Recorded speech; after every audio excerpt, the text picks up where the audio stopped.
여호와의 천사가 또 다시 와서 어루만지며 이르되 일어나 먹으라. 내 갈 길을 다 가지 못할까 하노라 하는지라.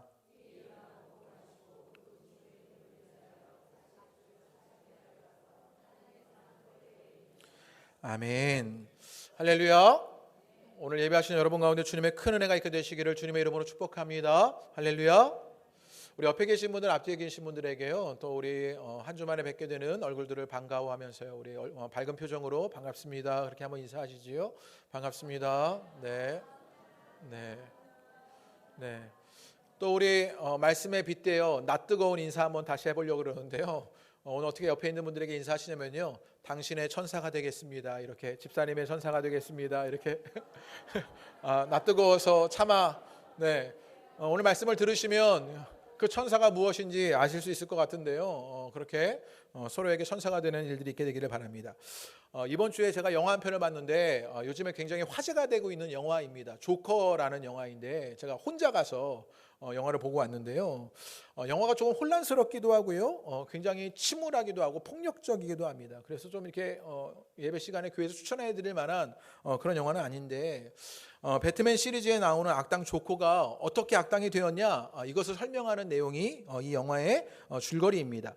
혹시나 영화를 보려는 분들에게 영화의 스포일러가 되지 않도록 살짝만 이야기하면요, 암울한 시절을 보낸 조커가 코미디언이 되고 싶어 합니다. 그런데 아무도 관심을 갖지 않고요, 그를 봐주지 않습니다. 그래서 결국에는요, 조커가 악당이 되는 것이지요. 그리고 악당이 되자 사람들의 환호를 오히려 받게 되는 일이 일어나게 됩니다. 이 조커의 영화적 배경이 되는 사회 현상이 있습니다. 어떤 사회에 어떤 일이 일어나게 되는데, 어떤 일이 일어나게 되냐면 그 영화가 시작할 때 뉴스로 등장하는 이야기인데, 도시의 청소노동당들이 파업으로 쓰레기 대란이 일어나게 되는 것입니다. 그러면서 더러운 쓰레기로 뒤덮인 도시에 슈퍼쥐가 등장했다, 큰 쥐가 등장하게 되는 그런 뉴스가 반복적으로 영화에 사이사이에 등장합니다. 아마 은유적으로 세상이 쓰레기로 뒤덮인 것 같은 그런 일이 일어나게 되자 슈퍼쥐, 그런 악당이 나온다는 어떤 그런 상징이나 메타포를 영화에 보여주고 있는 것만 같습니다. 인상적인 장면, 모두가 말하는 이 영화의 인상적인 장면이고 영화의 포스터이기도 한데요, 그 인상적인 장면이 있는데 PPT를 좀 넘겨주시겠어요? 당시 일어나는 어떤 조커에게 일어나는 어떤 일을 보여주는 것인데, 계단씬입니다. 여러분 보시기에 왼쪽에 있는 계단씬과 또 오른쪽에 있는 계단씬이요, 확연하게 다른 계단씬의 내용입니다. 코미디언이 되고 싶어서 힘겹게 살아가는 조커가 집으로 가는 계단을 오를 때는요, 어깨가 축 처진 채 아주 힘겹게 올라갑니다. 그게 왼쪽의 장면이에요. 조커가 영화의 초반에 아주 힘겹게 계단을 올라가는 그런 장면이 있어요. 어깨가 축 처지고요, 아주 어렵게 한 걸음 한 걸음 발걸음을 내딛는 장면이 있습니다. 그리고 나중에 악당이 됩니다. 이게 오른쪽의 장면이 악당이 돼서의 장면인데요, 악당이 되고 나서 그 계단을 내려올 때는요, 힘차게 춤을 추면서 내려오는 장면이 있습니다. 이 장면이 영화가 이야기해주는 아주 상징적인 장면인데요, 이 장면을 본 한 관객이 한 줄로 댓글을 남겼는데 이 댓글이 아주 유명합니다. 제가 한번 읽어드리지요. 착하게 사는 것은 높은 계단을 오른 것과 같지만 포기하고 내려갈 때는 너무나도 빠르고 즐겁다. 이 영화의 내용을요, 한 줄로 아주 잘 요약해 놓은 것인데, 착하게 사는 것은요, 높은 계단을 오르는 것만 같습니다. 그렇게 힘겨운데요, 포기하고 내려갈 때는 너무나도 빠르고 즐겁다, 이렇게 표현했습니다. 영화를 잘 보여주는 정말 기가 막힌 댓글입니다. 그런데 이 영화가 보여주는 것이 그렇고 이 댓글이 알려주는 것이 그런데 우리의 삶이 정말 그런 것 같은 것이지요. 높은 계단을 오르듯 힘겹게 살아만 갑니다. 그런데 포기하고 내려갈 때는요, 너무 빠르고 한순간인 것을 보게 됩니다. 오늘 우리가 읽었던 열왕기상 19장의 엘리야의 이야기가 그렇습니다. 18장에서의 엘리야는요, 힘겹게 높은 계단을 올라가는 것만 같아요. 그렇게 힘겹게 선지자의 사명을 감당하는 엘리야의 이야기가 있습니다. 그런데 19장에 가면요, 포기하고 내려가는 엘리야의 이야기가 등장합니다. 그럴 때는요, 너무나 빠르게 한순간에 그 기백이 꺾이고 침체에 빠져버리는 엘리야의 모습이 등장합니다. 그러면 오늘 말씀을 통해서 엘리야가 겪은 일이 무엇이고 이 엘리야에게 하나님이 그 엘리야를 어떻게 대하시는지 오늘 말씀을 통해서 그것을 함께 나누어 보려고 합니다. 먼저 엘리야에게 있었던 상처가 무엇인지를 말씀 속에서 봐야 하는데 18장의 19장의 이야기의 배경이 되는 18장의 이야기를 조금 알아야 합니다. 북이스라엘에 3년이나 가뭄이 들었습니다. 당시 북이스라엘은요 악한 왕이었던 아합 왕이 다스리고 있었을 때입니다. 그때 이 아합 왕은요 이방 여인이었던 이방의 공주였던 이세벨을 아내로 삼게 되지요. 그때 이세벨이 섬기던 바알과 아세라 그 우상을 섬기게 되고요. 이 아합 왕은요 바알 신전을 사마리아에 건축하게 됩니다. 그리고 아세라 상도 만들어냅니다. 그럴 때 그것을 저항하는 유일한 세력이 있었는데 그것이 누구였냐면 선지자들이었습니다. 그때 엘리야가 이 아합 왕에게 한 가지 제안을 합니다. 그 제안은 무엇이었냐? 바알 선지자 450명과 종교 대결을 하는 것입니다. 그래서 각자의 제단에 송아지를 올려놓고요 불을 붙이는 이 싸움을 하게 되는 것입니다. 바알 선지자 450명이 먼저요 난리를 핍니다. 자기네 종교적 어떤 의식들을 가지고 막 하지만 불이 붙여지지 않습니다. 그런데 엘리야가 그 제단에 물을 붓고요 또 도랑도 만듭니다. 그런데 기도하니까 불이 내립니다. 그러면서 모든 것을 다 태우게 되었다. 이렇게 18장의 이야기가 진행됩니다. 그리고 엘리야가요 그 바알 선지자들을 다 죽입니다. 그리고 갈멜산 꼭대기에서 기도하니까 그 가뭄에 비가 오게 되는 이야기가 18장에서의 배경입니다. 이 사건이 18장에 일어난 거예요. 그리고 이 사건이 일어났는데 1절에 말씀해 보면요 아합 왕이 어떤 일을 하느냐, 이 아합 왕이 이 소식을 누구에게 알리느냐, 자기의 이방 공주였던 아내였던 그 이세벨에게, 아주 악한 여자라고 말하는 이 여인에게 알리고 있는 것입니다. 그러자 이세벨이요 사신을 보내서 엘리야를 죽이겠다고 위협하게 됩니다. 그럴 때 엘리야가 어떻게 반응하는지가 3절과 4절 말씀에 등장하는데, 우리 3절과 4절에 엘리야가 그 이세벨의 위협을 듣게 되죠. 어떻게 하느냐, 우리 3절과 4절을 읽어보겠습니다. 시작.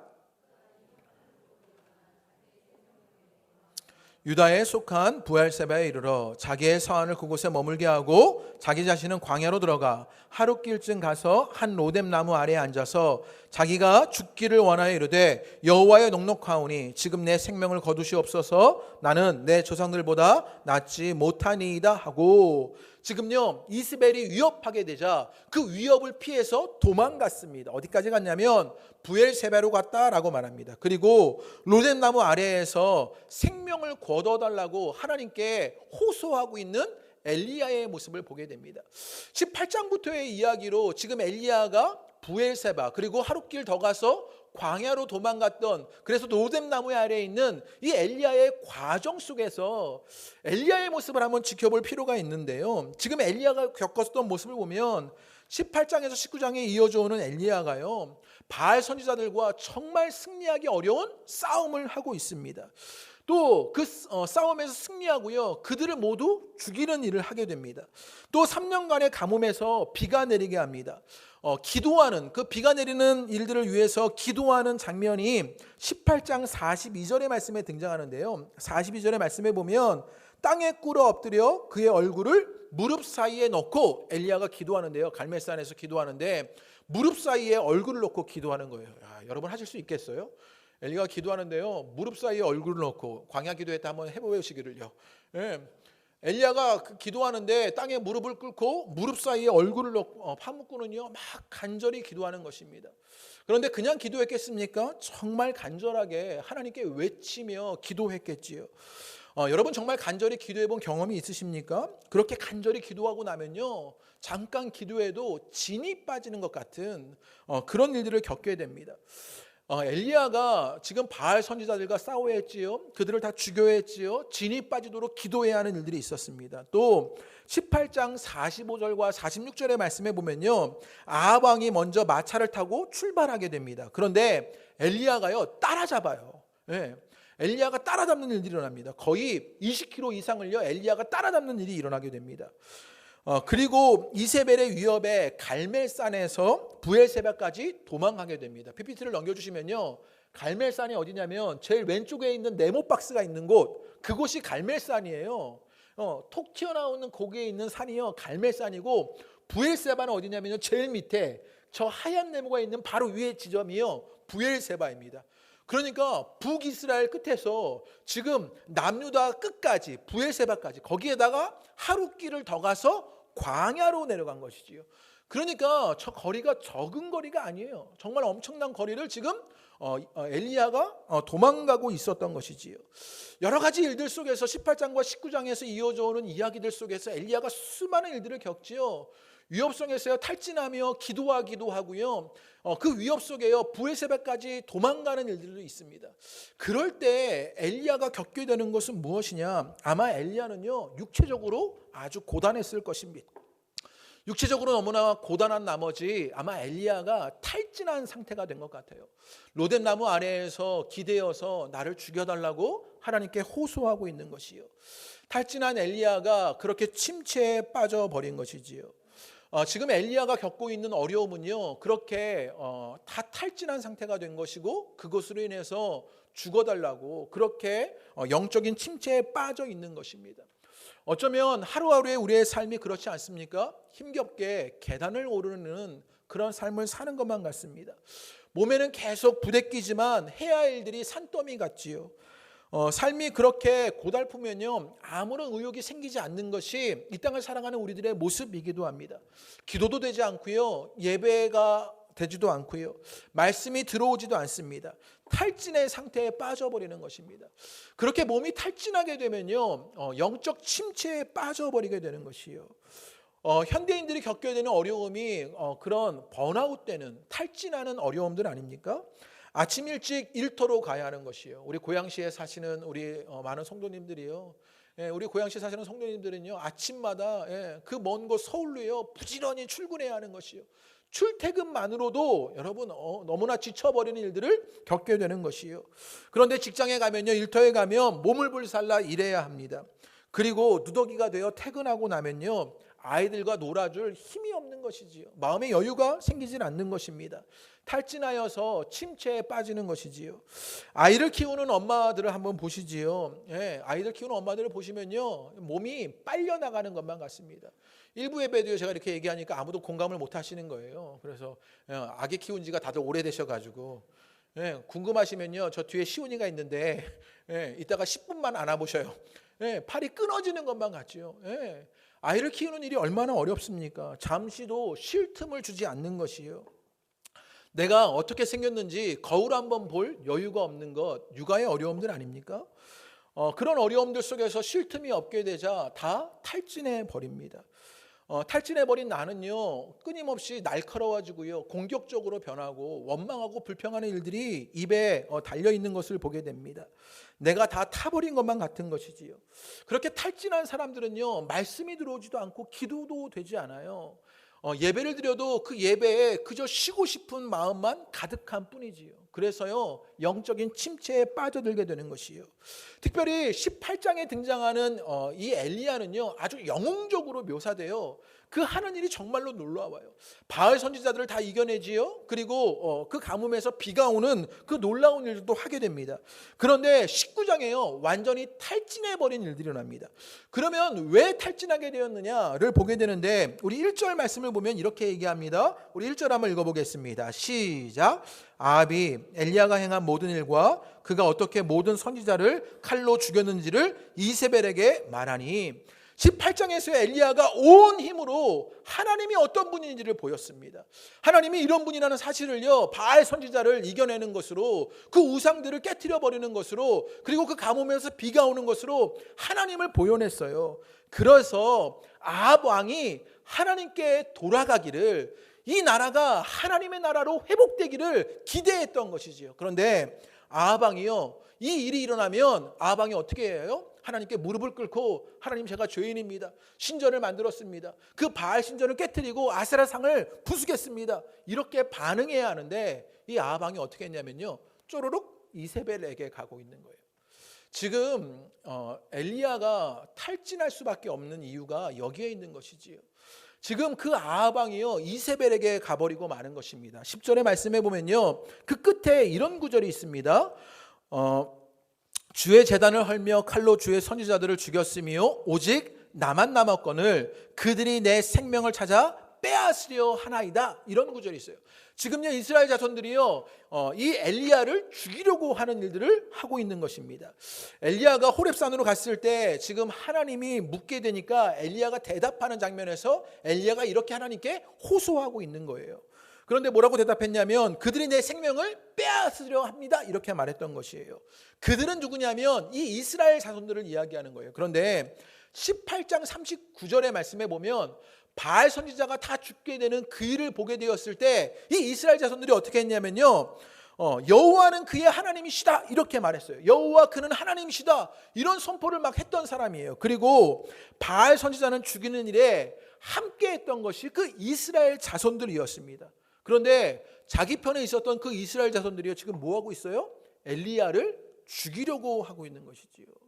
하나님의 놀라운 역사가 일어났으면 하나님 여호와 그는 하나님이시다고 말했으면 그 바알 선지자를 죽였으면 이제 하나님의 나라를 세우기 위해서 애써야 할 그 백성들이요 오히려 지금은 무엇하고 있는 것이에요? 엘리야를 죽이려고 하는 일에 동조하고 있는 것이지요. 그래서 엘리야가 겪고 있는 이 침체가 참 근거가 있는 침체입니다. 무엇이냐면요 최선을 다했는데 오히려 상황은 악화되었던 것입니다. 현실의 벽이 여전히 높은 것이지요. 바알 선지자들을 이기면 간절히 기도해서 비가 오면 이스라엘이 회개해서 하나님께 돌아오고 아까 이세벨도 하나님 앞에 무릎 꿇고 변하고 이제는 이 나라가 하나님이 기뻐하는 나라가 될 것이라고 기대했는데 그 모든 것이 무엇이 되어버리고 말았어요? 물거품이 되어버리고 말았습니다. 한순간에 꿈이 되어버리고 말았지요. 자기가 생각하기에는 위대한 일을 한 것만 같았는데 결과적으로는요 아무것도 변하지 않은 것입니다.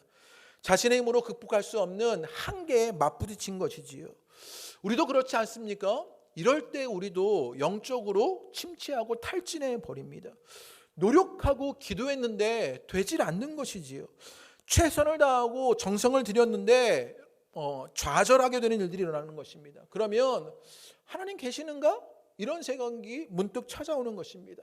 영적인 침체에 빠지고요. 우리 표현으로 하면 하나님께 삐진 것입니다. 네, 하나님 왜 이러시나? 라고 생각되는 것이지요. 우리도 이 땅을 살아가며 그렇게 애쓰고 수고하는 일들이 있습니다. 가정을 변화시키고자 죽을 듯이 참으며 애쓰고 살아가는 일이 있습니다. 그런데요, 가정이 변하지 않아요. 남편과 아내가 변하지 않아요. 그 관계가 달라지지 않는 일들을 늘 겪으며 힘겨워해야 하는 것이지요. 자녀들을 신앙으로 양육하자고 눈물로 기도하고요, 마음 졸이며 그들을 대하는데 자녀들이요 늘 변하지 않고 그 모습 그대로 있는 것입니다. 부모를 닮기보다 하나님을 닮아가기보다 세상을 닮아가는 그 모습 때문에 어려워지는 것이지요. 직장에서 일터에서 살아남으려고 이렇게 저렇게 애쓰고 수고하는데 점점 생존하는 것이 어려워지는 일이지요. 이제 수능이 얼마 남지 않았는데요. 수험생들이요.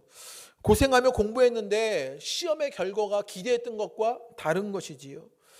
또 사역하면서 수고하고 애쓰고 헌신하는데 그 사역에 열매가 하나도 없는 것만 같은 것이요.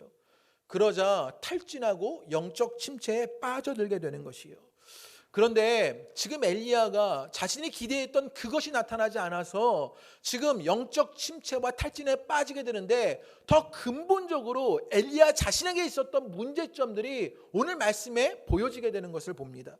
오늘 그것이 오히려 더 근본적인 엘리야가 탈진하고 그렇게 침체하게 되는 이유가 되기도 하는데요. 우리 4절 말씀 한번 읽어보겠습니다. 4절 말씀 다시 한번 읽어보지요. 4절 읽겠습니다. 시작. 자기 자신은 광야로 들어가 하루길쯤 가서 한 로뎀나무 아래에 앉아서 자기가 죽기를 원하여 이르되 여호와여 넉넉하오니 지금 내 생명을 거두소서 나는 내 자손들보다 낫지 못하니이다 하고 지금요 엘리야가 하나님께 막 호소하고 있는데 제일 끝에 뭐라고 말하냐면요 나는 내 조상들보다 낫지 못합니다 이렇게 말해요. 이것이 전제하고 있는 것이 있는데요. 무슨 말이냐, 내가 조상보다 나았으면 했던 바람이 이 엘리야에게 있었던 것이지요. 엘리야의 내면의 마음이 읽혀지는데요. 엘리야의 마음은요 그 자신의 조상 아브라함보다 이삭보다 요셉보다 모세보다 다윗보다 낫고 싶었던 것이지요. 그래서 자신을 증명하고 싶었는지 모릅니다. 엘리야는요 그렇게 자신을 드러내고 자신을 증명하려고 했는지 모르겠어요. 나중에 10절에 보면요 엘리야의 그 모습이 담겨지는 고백이 있는데 우리 10절을 한번 다시 읽어보겠습니다. 다시 읽지요. 시작. 그가 대답하되 내가 만군의 하나님 여호와께 열심히 유별하오니 이는 이스라엘 자손이 주의 언약을 버리고 주의 제단을 헐며 칼로 주의 선지자들을 죽였으며 오직 나만 남았거늘 그들이 내 생명을 찾아 빼앗으려 하나이다. 여러분 엘리야가 고통 속에서 말하는 것 같지만 그 말의 내용을 가만히 살펴보면요 엘리야가 끊임없이 자신을 드러내려고 하는 일들이 있는 것을 보게 됩니다. 스스로 말하면서 내가 열심히 유별하다 이렇게 이야기하지요. 그리고 나만 남았다라고 이야기합니다. 내가 이 정도 했으면 기대한 결과가 나타나야 하는 것 아닙니까? 내가 열심도 있고 다 무너졌는데 나는 그렇지 않았던 것 아닙니까? 하나님께 되묻고 있는 것입니다. 나는 다르잖아요 하면서 나를 말하고 있는 엘리야의 모습을 보게 되는 것이에요. 결정적인 이야기가 아합왕의 이야기에서 등장하게 되는데요. 1절의 말씀에 보면요. 1절을 우리 한번 다 같이 다시 한번 읽어보시죠. 읽겠습니다. 시작.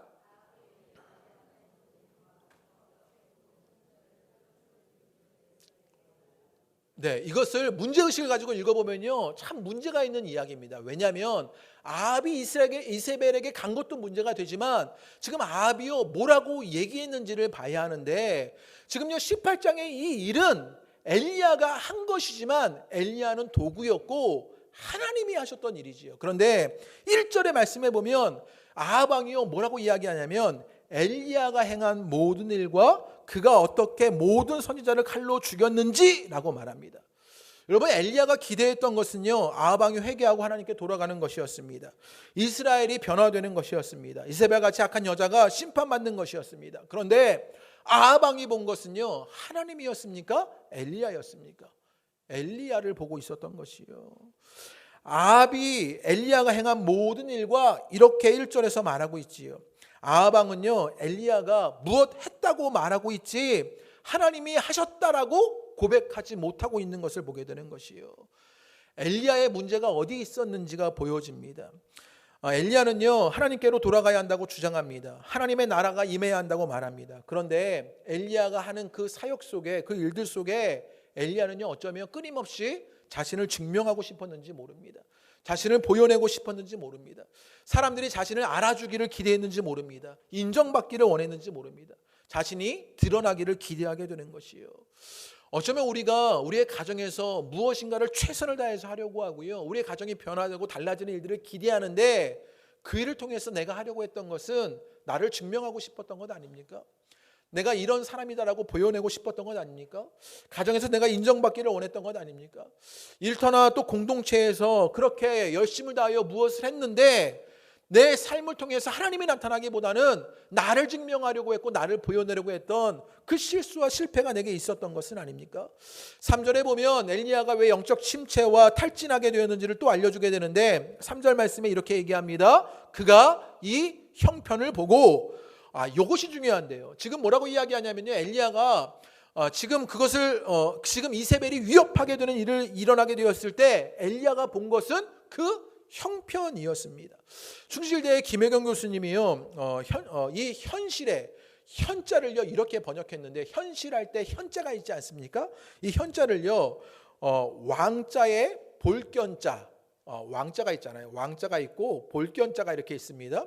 그래서 보는 것이 왕노릇하는 것, 그것이 현실이 된다라는 거예요. 참 좋은 해석인 것 같은데요. 지금요 엘리야가 형편을 보았습니다. 그 보는 것이 왕노릇하고 만 것이에요. 그런데 이전에 엘리야는요 그런 사람 아니었습니다. 현실과 현상을 보는 사람이 아니라 하나님의 역사를 보는 사람이었습니다. 그 앞에 보면 과부의 아들을 살릴 때도 하나님이 역사하시면 살릴 수 있다고 여기며 기도했던 것이 엘리야였고요. 손바닥만한 구름을 보고도 하나님이 비를 내리실 것이라고 확신하던 것이 엘리야였습니다. 현실적인 현상을 보고 판단하는 사람이 아니라 그 현실 너머에 하나님을 바라보고 하나님의 약속을 바라보던 사람이었습니다. 그래서 자신의 사역을 통해서 역사를 바꾸었던 것이 엘리야였습니다. 그런데 엘리야가 지금 탈진하고 침체해진 그때 엘리야가 봤던 것은 그 형편인 것을 보게 되는 것이에요. 보이는 현실이 왕노릇하게 되자 이세벨의 위협에 도망하고 위축되고 탈진하여서 영적 침체에 빠져든 일이 있게 되는 것이에요. 여러분, 우리가 잘 아는 12정탐꾼의 이야기를 가만히 보십시오.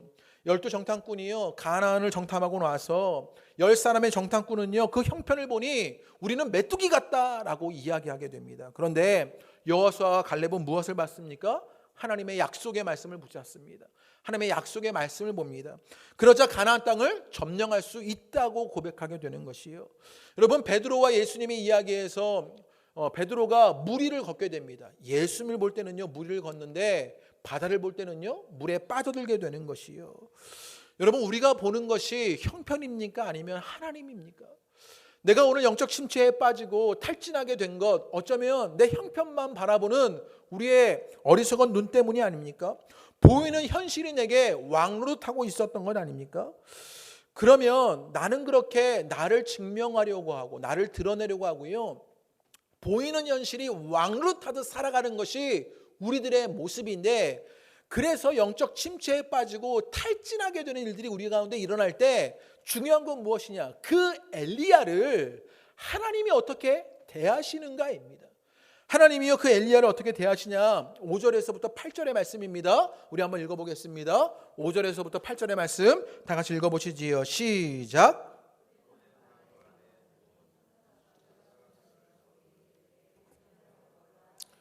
본즉 머리맡에 숯불에 구운 떡과 한 병 물이 있더라. 이에 먹고 마시고 다시 누웠더니 여호와의 천사가 또 다시 와서 어루만지며 이르되 일어나 먹으라. 내가 갈 길을 다 가지 못할까 하노라 하는지라.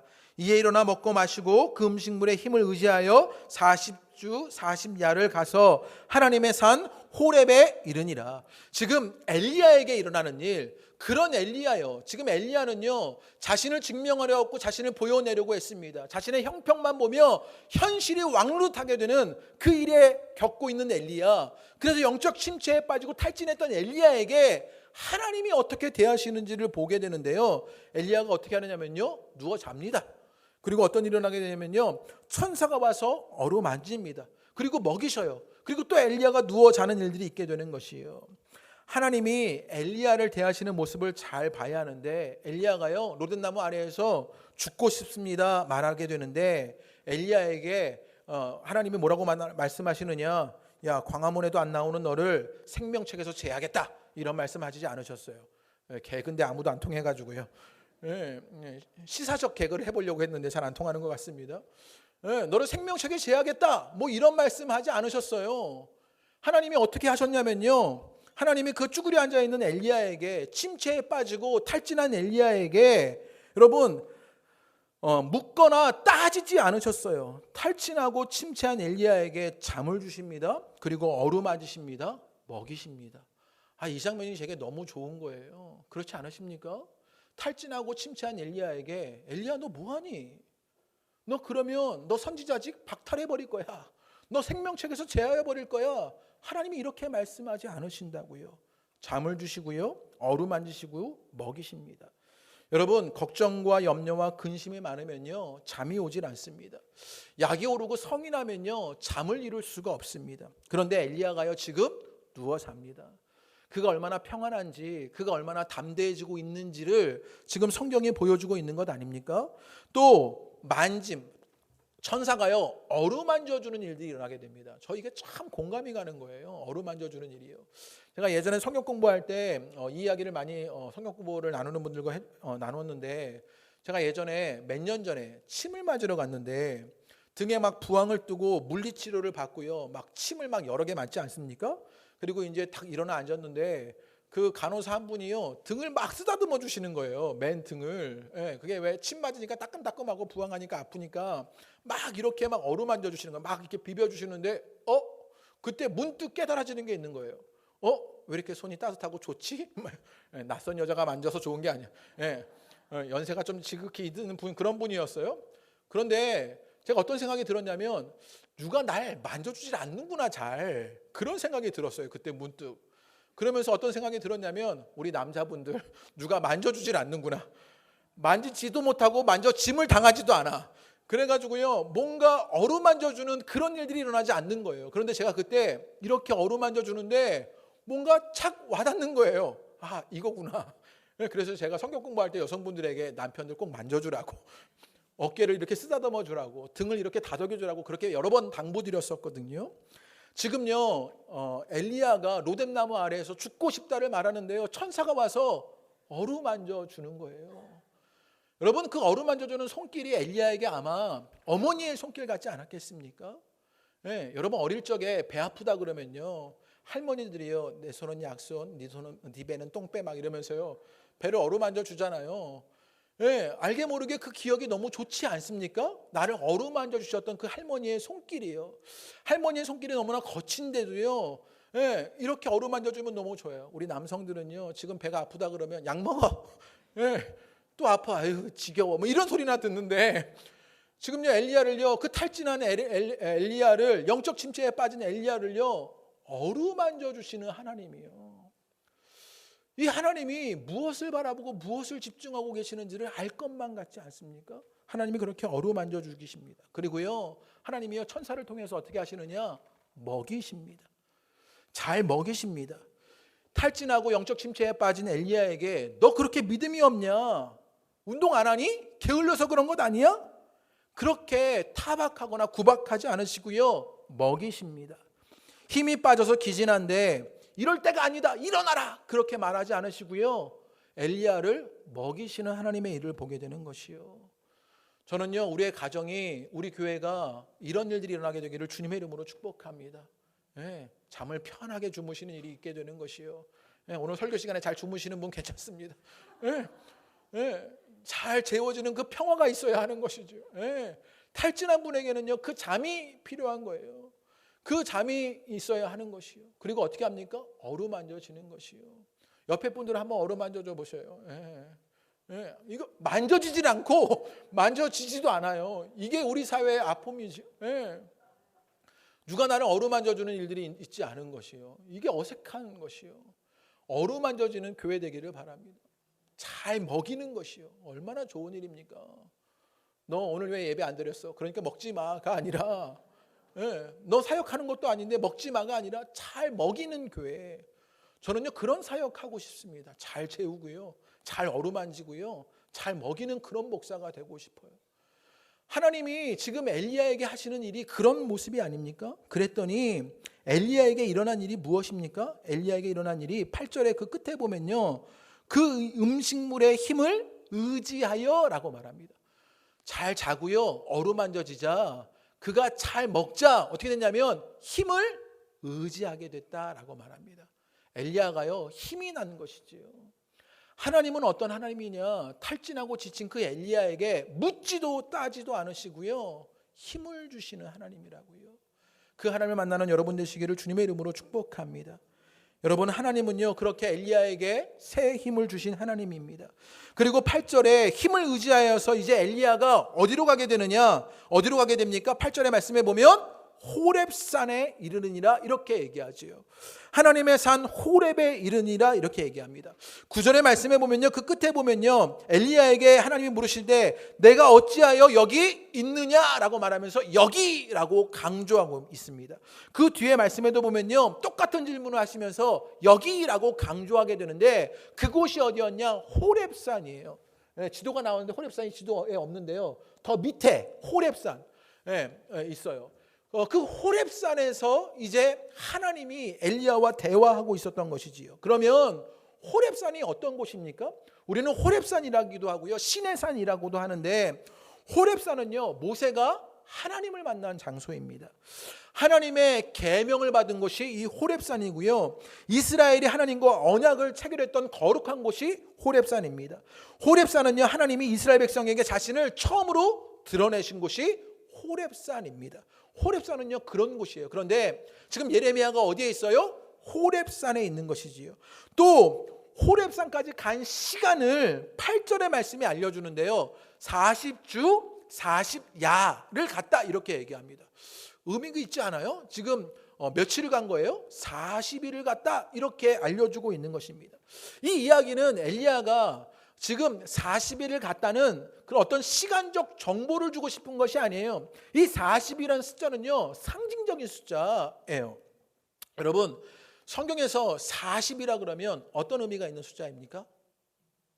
갑자기 눈들을 마주치기를 피하고 계시는 분들, 40이라는 숫자는요, 변화의 숫자예요. 변화의 숫자. 예수님이요, 광야에서 기도하실 때 40일을 기도하시고요, 출애굽에서 40년을 여러분 출애굽 광야의 길을 걷게 되고요, 또 어떤 일이 있었으면 예수님 부활하시고 이 땅에 머무신 시간이 40일이었어요. 40일 일을 통해서 하나님이 하신 일은 무엇이냐? 변화되는 일을 하시는 것이지요. 지금요, 그 40일, 지금요, 호렙산까지 가는데 엘리야에게 일어났던 일이 무엇이냐? 그 변화의 일들이 일어나고 있었던 것이에요. 그곳이 어디였냐? 호렙산이에요. 지금 이 이야기가 무엇과 맞물려서 우리가 볼 수 있게 되는데, 어떤 이야기가 맞물려 이야기가 되냐면요, 출애굽기 이야기와 맞물려서 이야기하게 됩니다. 호렙산에서 하나님을 만나고 하나님이 드러나고 계명을 만났던, 모세를 만났던 그 출애굽기의 이야기와 40년 광야 생활을 했던 그 출애굽기의 이야기가 맞물려지게 되는 것이지요. 지금 엘리야에게 그 출애굽기의 이야기를 기억하게 하시고 호렙산에 서게 하시는 것입니다. 그 여정을 통하여서 하나님이 하시려고 했던 게 있었던 거예요. 박대영 목사님의 책 묵상의 여정이라는 책이 있습니다. 또 이 책을 추천해 드립니다. 읽어보시기를 바라요. 이 책에 보면요, 이런 글귀가 있어요. 우리 다 같이 한번 읽어보겠습니다. 시작.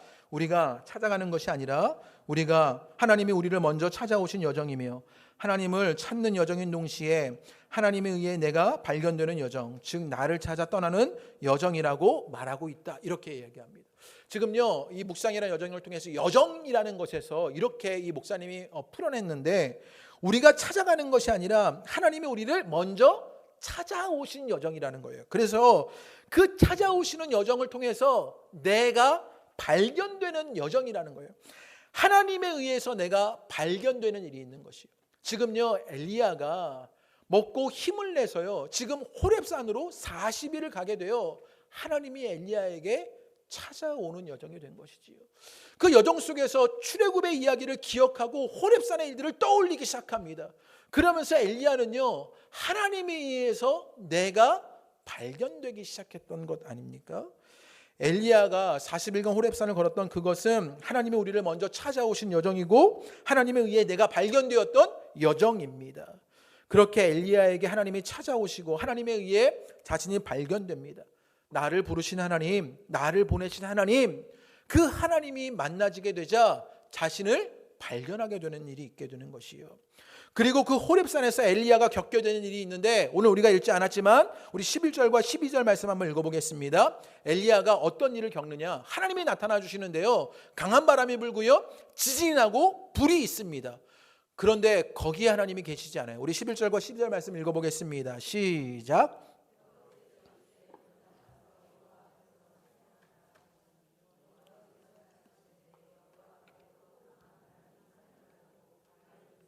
바람 가운데 여호와께서 계시지 아니하며 바람 후에 지진이 있으나 지진 가운데서도 여호와께 계시지 아니하며 또 지진 후에 불이 있으나 불 가운데서도 여호와께 계시지 아니하니 불 후에 세미한 소리가 있는지라. 강한 바람이여 산을 가르고 바위를 부수는데 거기에는요, 하나님이 안 계셔요. 지진에도요, 하나님이 계시지 않고 불 가운데도 하나님이 계시지 않습니다. 저 이 장면이 너무 마음에 드는 거예요. 너무 좋아요. 너무 매력적입니다. 왜 매력적이냐면요, 하나님이요, 막 힘자랑하듯 나타나신 게 아니에요. 하나님이 무엇인가 압도하면서 막 나타나신 게 아니에요. 하나님이요, 무엇인가 위압적으로 찾아오지 않으셨어요. 강한 바람, 지진, 불에 하나님이 자신을 보이시지 않습니다. 여러분, 신의 존재가 그렇게 나를 압도하게 되고요, 위압하게 되고요, 그렇게 강렬하게 나타난다면 안 그래도 탈진하고 침체에 빠진 그 하찮은 인간이 그 신적 존재 앞에 어떻게 되겠습니까? 하나님이 어떻게 엘리야에게 나타나 주셨냐면요, 세미한 소리가 있는지라 이렇게 말합니다. 침묵 같은 소리로 찾아와 주시는 하나님을 보게 되는 것이지요. 들리는지 들리지 않는지도 모르겠는 그 세미한 소리 가운데 하나님이 찾아와 주신 것입니다. 탈진하고 침체에 빠진 엘리야에게 침묵처럼 찾아오신 하나님입니다. 이전에도 제가 여러 번 소개해드렸는데 박대영 목사님의 글에, 그래서 제가 이 글이 너무 좋다 그랬더니 본인도 자신이 쓴지를 모르고 계셔요. 그런데 이 글에 이런 글이 있습니다. 한번 읽어보시지요. 시작. 침묵을 거치지 않는 말에는 울림이 없고 기다림이 없는 간교에는 여백이 없다. 제가 이것을 읽고요, 침묵하고 기다려야 하는 것이 얼마나 큰 힘인지를 알게 되었습니다. 하나님이요, 강한 바람 속에, 불 가운데, 지진 속에 나타나신 것이 아니라 세미한 소리 가운데 어쩌면 침묵처럼 다가오셨습니다. 어쩌면 기다림처럼 와주셨습니다. 그러자 엘리야의 마음속에 울림이 있고 여백이 일어나지 않았겠습니까? 그렇게 엘리야에게 울림과 여백으로 찾아오신 하나님을 보게 되는 것이요. 가만히 성경의 많은 이야기를 보니까요, 하나님은요 그렇게 여러분 강압적으로 압도하듯 여러분 위압적으로 나타나시지 않았던 것 같은 거예요. 하나님은요 모세에게 나타나실 때도 어떻게 나타나 주셨습니까? 떨기나무 가운데 오셨습니다. 하나님이 이 땅에 오셨을 때 구유에 오신 하나님의 이야기를 우리가 압니다.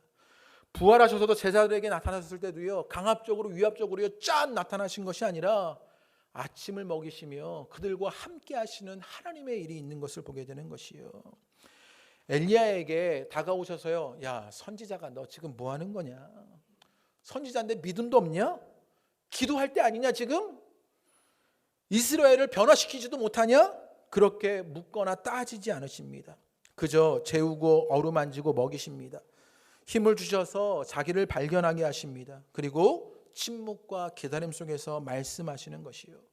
제가 앞에 이야기들을요 막 구구절절 여러 개 설명했는데 이 한마디를 하고 싶어서 앞에 이야기를 했는데 이 과정 속에서 지금요 하나님이 관심 가지고 있는 것이 무엇인가를 보게 됩니다.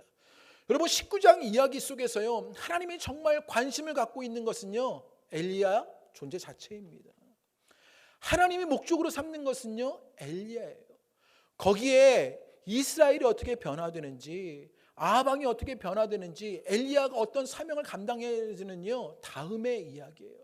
19장의 이야기 속에 하나님은요 오직 엘리야를 목적으로 삼으시는 이들을 보게 되는 것이요.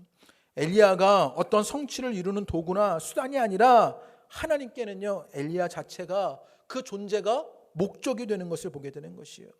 그래서 엘리야가 얼마나 지쳤는지, 엘리야가 얼마나 상처가 났는지, 엘리야가 얼마나 힘겨운지, 그래서 그를 재우시고 어루만지고 먹이시고 힘을 주시고요 자신을 발견하게 하고 그렇게 침묵과 기다림 속에 위협과 강압적인 방식이 아니라 찾아오시는 하나님의 일들을 보게 되는 것이에요. 하나님은요 그 엘리야에게 관심이 있는 것을 보게 되는 것이에요. 그리고 오늘 탈진하고 영적 침체에 빠진 여러분에게도 하나님의 관심이 있다는 사실을 기억하시게 되기를 바랍니다. 당신은 옳다라는 책, 제가 상처치유 시리즈 설교를 하면서 이 책을 여러 번 인용하게 되는데요, 이 책에 보면 이런 내용이 있습니다. 밖에서 주먹을 쓰고 나쁜 짓 하며 돈을 버는 남자가 밤에 집으로 돌아와 잠든 아이의 모습을 볼 때마다 빨리 이 일을 정리해야지 하는 마음을 먹게 된답니다. 밖에서 나쁜 일을 하지만 집에 돌아와서 아이를 보면요 내가 이 일을 정리해야 되는데 이렇게 움직이게 된다는 거예요.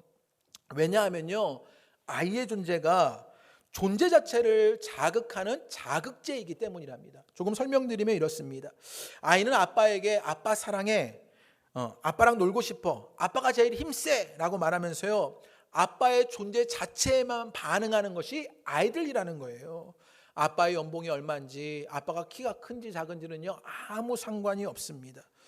어떤 일을 하든 존재로 사랑받고 인정받는 것이 아이에게 아빠라는 거예요. 그래서 나쁜 짓을 하고 못된 일을 하지만 그 아이가 아빠를 볼 때마다 그 존재 자체로 바라봐주는 그 아이 때문에 그 아빠가 움직일 수 있게 된다는 거예요. 그래서 마지막에 이런 말을 합니다. 존재를 자극하면 사람이 움직인다. 이 말이 너무 좋아요.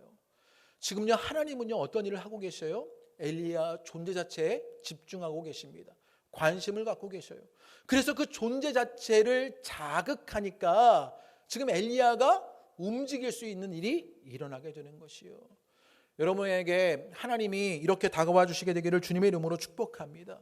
하나님께서 엘리야가 목적입니다. 그가 무엇을 했는지, 얼마나 이루었는지가 중요한 것이 아니라 그의 탈진과 침체, 연약함을 아시고 그에게 집중하시는 하나님의 일을 보게 되는 것이요. 제가 혼합교회를 목회하면서요 이 일을 정말 몸으로 경험하게 됩니다. 그래서 저는요 목회하는 일이 너무 좋아요. 제가 목회를 좋아하는 것 같으셔요?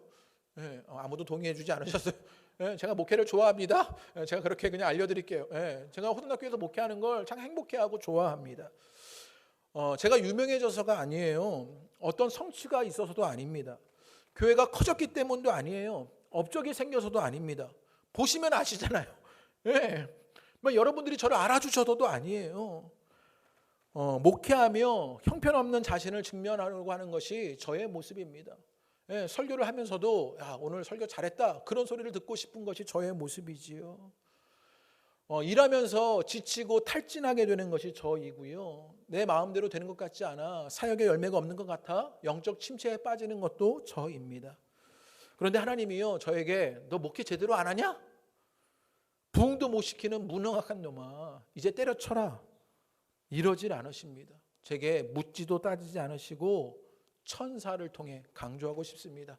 천사를 통해 제가 원고에는요 여러분 이렇게 써놨어요. 네, 닭살 돋는 멘트를 제가 적어놨는데요. 제게 여러분이 그런 존재입니다.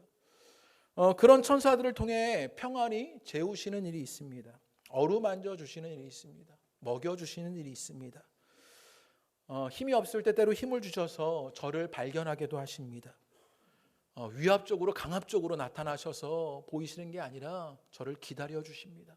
때로는 저의 잘못에서도 침묵하여 주십니다. 그래서 제 마음에 울림이 있고 여백이 생깁니다. 하나님의 목적이 나라는 사실을 저는 목회를 통해서 늘 깨닫게 됩니다. 그래서 나라는 존재가 하나님께 자극받아서 오늘도 목회할 힘을 얻게 되며 움직일 수 있게 되는 일이 있습니다.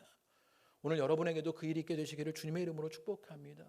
여러분 가정에서, 여러분 사역에서, 여러분이 겪게 되는 신앙의 모든 일과 삶의 모든 일에서 하나님은 여러분을 목적하십니다. 그래서 여러분 존재 자체로 찾아가시고 여러분을 만지시고 여러분을 다스리고 계시는 일들을 보게 되는 것이요. 존재가 자극받게 되자 엘리야가 움직일 수 있게 됩니다. 우리 15절과 16절 말씀을 읽어볼까요? 조금 길지만 우리 15절과 16절 말씀을 다 같이 한번 읽어보겠습니다. 시작. 여호와께서 그에게 이르시되 너는 내 길을 돌이켜 광야를 통하여 다메섹에 가서 이르거든 하사엘에게 기름을 부어 아람의 왕이 되게 하고 너는 또 님시의 아들 예후에게 기름을 부어 이스라엘의 왕이 되게 하고 또 아므물라 사밧의 아들 엘리사에게 기름을 부어 너를 대신하여 선지자가 되게 하라. 다메섹의 하사엘에게 기름을 부어 아람의 왕이 되게 하고요. 예후 장군에게 기름을 부어 이스라엘의 왕이 되게 하고 엘리사에게 기름을 부어 엘리야의 후계자가 되도록 합니다. 지금요 하나님은요 지금 그 사람의 존재 자체로 엘리야의 존재 자체로 그를 자극합니다. 그를 목적하셔서요 그를 만져주셔요. 그러자 엘리야가 움직일 수 있게 되는 일이 있어요. 그러자 움직이는 엘리야가 어떤 일을 하게 되냐면요 사람을 세우는 사람이 그에게 맡겨진 일을 보게 되는 것이요. 놀랍지 않습니까? 저는 이 구절이 참 마음에 들어요. 하나님이 그 사람을 만지시자 엘리야가 또 사람을 만지는 사람으로 쓰임받게 되는 일이 있게 되는 것이에요. 그래서 사람을 맡기시고 사람을 세웁니다. 다메섹 왕, 이스라엘 왕, 엘리사 그렇게 사람을 세우는 일이 일어나게 됩니다. 하나님은요 엘리야에게 사람을 맡기십니다. 하나님은요 그렇게 사람을 어루만지자 사람이 움직이고 사람이 세워지는 일들을 일어나게 되는 것이요.